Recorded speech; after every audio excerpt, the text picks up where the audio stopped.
안녕하세요, 태산입니다. 절대 이른바 명언, 즉 사교계 여성 인플루언서들과 쉽게 어울리지 마십시오. 그들의 생활이 얼마나 복잡한지 알고 계십니까? 오늘은 제가 직접 가서 그들이 공동으로 돈을 모아 사진을 찍고 부유한 사람들에게 접근하는 방식이 실제로 어떤 모습인지 확인해 보겠습니다. 여러분이 SNS에서 이런 사진을 보면 솔직히 대부분 정신 못 차릴 겁니다. 이동은 전부 가프스트림 전용기를 타고 다니고 전형적인 부유층 셀럽 콘셉트입니다. 결혼하고 싶어지셨습니까? 잠깐만요. 먼저 디테일부터 보겠습니다. 여전히 바퀴에는 잠금 장치가 걸려 있습니다. 제가 보니까 이 명언들은 걸프스트림만 타면 꼭 바퀴를 잠가 놓더군요. 정상적인 상태로는 안 타는 겁니까? 아니 이건 또 뭡니까? 펜스로 둘러싸인 경호입니까? 왜 이게 여기 있죠? 기내를 보면 언제나 변함없는 저렴한 에르메스 스타일 쿠션이 놓여있고 5억짜리 비행기라면서 식탁보는 허술한 천을 사용하고 있습니다. 화면에 표시된 시간은 2020년입니다. 와, 시간 여행이라도 한 겁니까? 그리고 옆을 보면 아니 샴페인 아르망드 브리앙을 커피잔에 따라 마시고 있네요. 확실히 독특한 감각입니다. 명언은 본래 사교계의 상류층 여성을 가리키는 표현이었지만 최근 중국 인터넷에서는 이른바 허세형 SNS 상류층 여성을 풍자하는 의미로도 사용되고 있습니다. 한 네티즌은 명언이라는 말을 들으면 가장 먼저 화려한 드레스와 고급 레스토랑, 그리고 값비싼 오후차가 떠오른다고 말했습니다. 또한 그녀들이 SNS에 올리는 사진들은 매우 화려하고 세련돼 보이며 마치 상류층의 삶을 그대로 보여주는 것처럼 연출된다고 설명했습니다. 이어 이러한 이미지들은 많은 사람들의 관심과 부러움을 불러일으키고 있다고 덧붙였습니다. 이러한 분위기 속에서 중국 사회에는 이른바 명언이라 불리는 사람들이 점차 등장하기 시작했습니다. 한 네티즌은 이들은 실제 수입 수준과는 맞지 않는 생활 방식을 보여주면서도 의도적으로 세련되고 고급스러운 이미지를 만들어낸다고 설명했습니다. 또한 고급 장소를 드나들고 값비싼 화장품과 명품 가방을 이용하며 마치 상류층의 삶을 사는 것처럼 자신을 연출한다고 말했습니다. 이어 이러한 모습을 위챗 모멘트 등 SNS에 지속적으로 올리면서 많은 네티즌들의 관심과 부러움을 얻고 있다고 덧붙였습니다. 그러나 이러한 세련된 이미지 만들기의 이면은 이후 온라인 폭로를 통해 점차 드러나기 시작했습니다. 사건의 시작은 나는 상해 명언 모임에 잠입해 반달 동안 관찰자가 되었다라는 제목의 온라인 게시물이었습니다. 작성자는 500위안을 내고 이른바 상해 명언 그룹에 잠입했으며 이를 통해 또 다른 형태의 도시 소비 문화를 목격했다고 주장했습니다. 그에 따르면 이 명언 그룹의 운영 방식은 일종의 고급형 공동구매 플랫폼과 유사했습니다. 여러 사람이 비용을 나누어 고급 소비 서비스를 함께 이용하고 이를 통해 마치 상류층처럼 보이는 생활 이미지를 만들어낸다는 것입니다. 게시글에 따르면 그녀들이 SNS에 올리던 화려한 일상사진 뒤에는 대규모 공동구매 문화가 존재하고 있었다고 합니다. 고급 오후차부터 5성급 호텔 스위트룸, 고급 자동차와 명품 가방까지 거의 모든 것이 비용을 나누어 이용되는 방식이었다는 설명입니다. 예를 들어 15명이 각자 200위안씩 부담하면 고급 호텔에서 번갈아 사진을 촬영할 수 있었고 6명이 각자 85위안을 내면 리츠칼튼 호텔 오후차를 이용할 수 있었다고 전했습니다. 또한 40명이 각자 125위안을 부담하면 불가리 호텔 앤 리조트 호텔에서 사진 촬영을 진행할 수 있었다는 내용도 소개됐습니다. 이후 그녀들은 해당 사진을 SNS에 올리며 호텔 위치 태그와 함께 경제적으로 독립하니 정말 좋다는 식의 문구를 남겼다고 합니다. 남경서로를 걷는 이른바 명언들이 들고 있는 명품 가방 역시 실제로는 대여 제품인 경우가 있었다는 주장도 제기됐습니다. 예를 들어 에르메스 켈리 23 가방을 대여한 뒤 여러 명이 비용을 나누어 부담하는 방식이 사용됐으며 1인당 부담 금액은 약 350위안 수준이었다고 전했습니다. 또한 60명이 각자 100위안을 내면 페라리 차량을 공동으로 대여할 수 있었고 최소한 포르쉐 정도는 타야 한다는 분위기까지 형성돼 있었다고 설명했습니다. 이러한 이른바 가짜 명언들은 공동구매 방식으로 자신을 포장하며 실제 월 수입은 3,000위안 수준이지만 마치 3만 위안을 버는 사람처럼 보이려 했다는 분석도 나왔습니다.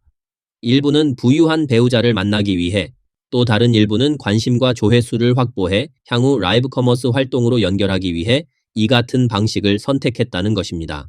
하지만 이러한 방식은 때때로 예상치 못한 문제로 이어지기도 했습니다. 한 사례에서는 1,800위안짜리 유명 브랜드 스타킹을 63명이 공동 구매해 돌아가며 착용한 뒤 사진 촬영을 진행한 것으로 알려졌습니다. 그러나 여러 사람이 반복적으로 사용하면서 일부 참여자들 사이에서 무좀 감염 문제가 발생했다는 주장도 온라인을 통해 확산됐습니다. 최근 상해 명언, 즉 사교계 여성들이 또 논란이 되었습니다. 이번에는 발렌시아가 스타킹을 공동 구매한 일인데 한 켤레에 1,800위안짜리를 무려 63명이 함께 돈을 모아 사용했다고 합니다. 그런데 한 명원 여성이 신발을 벗었을 때 발냄새가 너무 심했고 나중에 그녀가 무좀에 걸린 사실이 밝혀졌습니다. 그 결과 32명이 감염되었고 뒤에서 차례를 기다리던 사람들은 사진 촬영도 하지 못하게 되었다고 합니다. 사건 이후 이 사건은 명원그룹 운영자에 의해 공개되었고 사람들은 그 여성이 직업윤리가 없다며 강하게 비난했고 무좀에 걸린 그 명원을 완전히 배제해야 한다는 말까지 나왔다고 합니다. 정말 상상하기 어려운 일입니다. 호텔 비용도 함께 부담하고 고급차 렌트 비용도 공동으로 나누며 명품 가방과 카페까지 함께 사용하는 상황입니다. 그런데 이제는 스타킹까지 공동으로 사용하는 지경에 이르렀습니다. 또 다른 한 무리의 명원. 25명이 사진을 찍어 SNS에 올리기 위해 라피 와인 한 병을 함께 빌려 사진을 찍었습니다. 그런데 그들이 와인을 상점에 돌려주려고 했을 때 상점 측은 와인캡이 손상되어 5,000위안을 배상해야 한다고 알렸습니다. 왜 평범해 보이는 와인캡 하나가 월급보다 더 비싼 걸까요? 라피의 와인캡은 만졌을 때 매끄럽고 섬세하며 고급스러운 질감이 느껴집니다. 그리고 캡 상단의 라피 표시는 부조공법으로 제작되었습니다. 또한 와인캡에 금박으로 인쇄된 라피 와이너리 그림 역시 뛰어난 질감을 보여줍니다. 가장 중요한 점은 모든 라피테 와인에는 각각의 와인캡에 고유한 독립 코드가 존재한다는 것입니다. 이것은 곧 라피 와인의 신분증과 같은 역할을 합니다. 그렇다면 타인의 신분증과도 같은 중요한 물건을 분실해놓고 5,000위안, 약 100만 원의 배상을 요구하는 것이 과하다고만 할 수 있겠습니까? 오늘 오전까지만 해도 저는 45세 가사도우미였습니다. 그런데 오후가 되자 저는 순식간에 25세의 인간 명원으로 변신했습니다. 머리 위에는 롤스로이스의 스타라이트 헤드라이너가 펼쳐져 있었고 트렁크 안에는 다른 사람 차의 생수보다 더 많은 명품이 들어있었습니다. 단 4시간 만에 인생의 극과 극 반전이 이루어진 것입니다. 물론 제가 타임슬립을 한 것은 아닙니다. 단지 1,888위안을 들여 스스로에게 30분짜리 화이트 칼라 재벌가 아가씨 체험권을 구매했을 뿐입니다. 중국 경제 성장 속도가 둔화되면서 한때 높은 소비로 이미지를 유지하던 가짜 명언들도 소비 수준을 낮추기 시작했습니다. 중국 경제가 하락세에 접어들면서 이른바 가짜 명언 현상뿐만 아니라 첨구 경제 역시 흔들리고 있다는 분석이 나오고 있습니다. 첨구 경제란 남성이 여성의 환심을 얻기 위해 일방적으로 시간과 돈, 감정과 노력을 지속적으로 투자하는 소비 구조를 의미합니다. 과거에는 이러한 방식이 일종의 로맨스 문화처럼 포장되기도 했으며 상업 마케팅과 결합해 적극적으로 소비를 자극해 왔다는 평가가 있습니다. 한 네티즌은 예전에는 명품 가방이나 꽃, 향수 등을 계속 사줘야만 진심 있는 사람처럼 여겨지는 분위기가 있었다고 말했습니다. 또한 사랑이라는 이름 아래 과도한 소비가 자연스럽게 받아들여졌고 심지어 그것이 남성의 책임처럼 여겨지기도 했다고 설명했습니다. 그러나 최근 들어 이러한 분위기가 빠르게 변화하고 있다는 반응이 이어지고 있습니다. 자료에 따르면 2025년 5월 한 전자상거래 플랫폼에서 남성이 여성을 위해 선물을 구매한 주문량은 전년 동기 대비 48% 감소한 것으로 나타났습니다. 특히 1,000위안 이상의 고가 선물 소비는 60% 이상 줄어든 것으로 전해졌습니다. 반면 남성 본인을 위한 소비는 오히려 증가하는 흐름을 보이고 있다는 분석도 나왔습니다. 낚시 장비와 게임기 등 개인 취미 중심 상품의 판매량은 같은 기간 120% 증가한 것으로 나타났습니다. 결혼과 연애 시장 역시 빠르게 냉각되고 있다는 평가가 이어지고 있습니다. 2024년 전국 결혼 등록 건수는 683만 쌍에 그치며 최근 40년 사이 가장 낮은 수준을 기록한 것으로 집계됐습니다. 또한 일부 소개팅 플랫폼 통계에 따르면 남성 이용자의 76%가 연애 과정에서 발생하는 고액 소비 부담을 원하지 않는다고 응답한 것으로 전해졌습니다. 한 남성 네티즌은 차라리 혼자 지낼지언정 무리한 소비 부담까지 떠안고 싶지는 않다고 말했습니다. 이와 같은 변화는 경제 둔화와 소비 위축이 연애와 결혼 문화까지 영향을 미치고 있다는 분석으로 이어지고 있습니다. 저는 40살의 독신 남성입니다. 10년 동안 일해 51만 위안, 약 1억 200만 원을 모았고 현재는 그 이자로 생활하고 있습니다. 저는 평생 친구 관계나 연애에 지나치게 얽매이지 않고 복잡한 인간관계 속에서 살지 않겠다고 결심했습니다. 연애를 하지 않으면 감정 문제로 인해 금전적 정신적 부담을 겪을 일도 줄어든다고 생각하기 때문입니다. 물론 모든 사람이 그런 것은 아니지만 일부 사람들은 아무리 진심을 다해도 상대의 마음을 소중히 여기지 않는 경우가 있다고 느꼈습니다. 그래서 저는 돈이 있으면 스스로를 위해 사용하고 술도 혼자 마시고 고기도 혼자 먹으며 살아가고 있습니다. 지금의 삶도 나쁘지 않다고 생각합니다. 그러니까 가방 2개 가격을 합치면 총 83,000위안입니다. 확정하시면 제가 포장해 드릴게요. 그럼 당신이 계산 좀 해주세요. 그런데 저희 오늘 처음 만난 거잖아요. 바로 처음 만났으니까 당신에게 잘 보일 기회를 주는 거죠. 설마 가방 2개도 못 사주는 건 아니죠? 말은 그렇지만 당신이 저랑 결혼하고 싶다면 가방 2개 정도 사주는 건 당연한 거 아닌가요? 이 2개 포장해주세요. 아가씨, 저희 매장은 재고가 부족한 편이 아니라서요. 원래 항상 물건이 있습니다. 괜찮으시면 제 위챗 추가하시고 제가 가방 남겨둘 테니 시간 되실 때 다시 오셔서 가져가세요. 제가 왜 당신 위챗을 추가해요? 정말 웃기네요. 제가 못 사는 사람도 아닌데. 남성은 가방 2개의 가격이 지나치게 비싸다고 생각했지만 여성은 전혀 비싼 수준이 아니라며 끝까지 자신의 입장을 굽히지 않았습니다. 이후 여성은 화가 난 표정을 지은 채 몸을 돌려 그대로 자리를 떠난 것으로 전해졌습니다. 남성은 그 자리에 멍하니 서서 어쩔 수 없다는 듯한 표정으로 멀어져 가는 그녀의 뒷모습을 바라보고 있었다고 합니다. 정말입니다. 계속해서 자신의 돈만 쓰게 하면서도 관계에는 아무런 진전이 없는 상대라면 차라리 더 이상 만나지 않는 것이 낫다고 생각합니다. 방금 1996년생의 한 남성과 이야기를 나눴습니다. 그는 제게 휴대전화 대화 기록을 보여주었습니다. 해당 남성은 어떤 여성과 약 3개월 동안 연락을 주고받았고 그 과정에서 약 5천 위안을 사용했다고 했습니다. 거의 매일 혹은 하루 걸러 한 번씩 상대가 대신 결제해달라거나 무언가를 사달라고 요청했다는 것입니다. 그는 상대가 자신을 시험하고 있다고 생각해 비교적 통 크게 돈을 써왔다고 했습니다. 그러나 두 사람의 관계는 끝내 아무런 진전도 없었다고 합니다. 그래서 저는 적절한 시점에 관계를 정리하고 더 큰 손해를 막는 것이 필요하다고 이야기했습니다. 물론 모든 사람이 그런 것은 아니지만 일부는 상대의 호의를 일방적으로 이용하려는 경우도 존재합니다. 여러분 주변에도 이런 사례가 있습니까? 오늘은 골드디거 여성, 즉 사람의 호의를 이용해 금전적 이득만 취하려는 여성을 어떻게 구별해야 하는지에 대해 이야기해 보겠습니다. 일부 사람들은 상대에게 의지하며 이익을 얻는 데 익숙합니다. 먼저 상대를 감정적으로 빠져들게 만든 뒤 각종 방식으로 금전적 도움이나 소비를 요구하기도 합니다. 그러나 그런 관계는 처음부터 진심이 아닌 경우가 많습니다. 상대를 중요한 사람으로 생각하기보다는 이용 대상으로 보는 경우도 존재합니다. 어떤 사람들은 순수하고 연약한 척 하는데 능숙합니다. 그래서 상대가 자신을 보호해주고 싶도록 만들거나 불행한 사연을 이야기하며 동정심을 자극하기도 합니다. 결국 상대의 선의와 감정을 이용하는 것입니다. 한번 깊이 빠지게 되면 금전적, 정신적으로 큰 부담을 겪을 수도 있습니다. 또 어떤 경우에는 일부러 수줍은 척 행동하지만 실제 목적은 매우 분명한 경우도 있습니다. 차에 타자마자 특정 상점으로 자연스럽게 안내하거나 매장 직원들과 지나치게 익숙하게 인사하는 모습을 보이기도 합니다. 이런 상황에서는 충동적으로 소비 결정을 하지 않는 것이 중요합니다. 특히 계산 단계에서는 반드시 스스로 냉정하게 판단해야 합니다. 경우에 따라서는 특정 업장과 이해관계가 얽혀있는 사례도 있기 때문입니다. 요즘은 도대체 왜 이렇게 극단적으로 받아들이는지 모르겠습니다. 만약 어떤 여성이 루이비통이나 샤넬을 사달라고 하거나 집과 차까지 요구한다면 물질적이라는 말이 나오는 것도 이해할 수 있습니다. 그러나 원하는 것이 단지 체리나 딸기, 두리안, 작은 케이크 같은 것이거나 혹은 라부부, 팜마트 같은 소소한 장난감 정도라면 어떻겠습니까? 결국 상대가 바라는 것은 거창한 소비가 아니라 작은 놀라움과 관심, 그리고 함께한다는 느낌일 수도 있습니다. 그런데 그런 작은 부분조차 아까워하며 계속 망설이고 계산만 한다면 그것은 한번 생각해 볼 문제라고 봅니다. 남성분들께 말씀드리고 싶습니다. 이럴 때는 먼저 다른 이유를 찾기보다 스스로의 태도를 돌아볼 필요도 있습니다. 작은 정성과 작은 비용조차 쓰기 싫다면 결국 그것은 마음과 태도의 문제일 수도 있기 때문입니다. 연애를 하면서 아무런 시간과 비용, 정성도 들이지 않는 관계가 과연 가능하겠습니까? 한 블로거는 일부 사람들이 남녀 평등이라는 표현을 단순한 명분처럼 사용하는 것에 대해 비판적인 견해를 나타냈습니다. 그는 겉으로만 그럴듯한 말로 포장하기보다 상대방에 대한 진정성과 책임감이 더 중요하다고 말했습니다.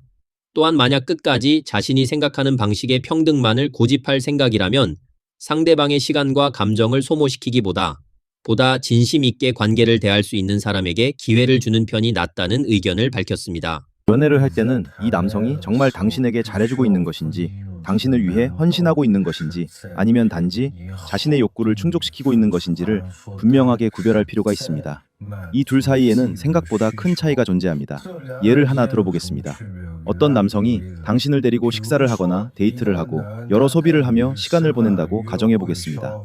여성의 입장에서는 그가 통이 크고 자신에게 잘해주는 사람처럼 느껴질 수도 있습니다. 그러나 남성의 시각에서 보면 그가 기꺼이 돈을 쓰는 이유는 결국 자기 자신 역시 그 시간을 즐기고 있기 때문일 수도 있습니다.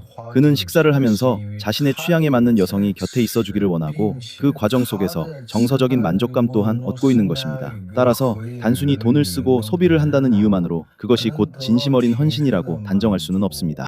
한 블로거는 일부 남성들의 소비 방식과 연애 심리에 대해 자신의 견해를 전했습니다. 그는 어떤 남성들은 퇴근 후 무료함과 외로움을 느끼며 누군가와 대화를 나누고 감정을 해소하고 싶어 한다고 말했습니다.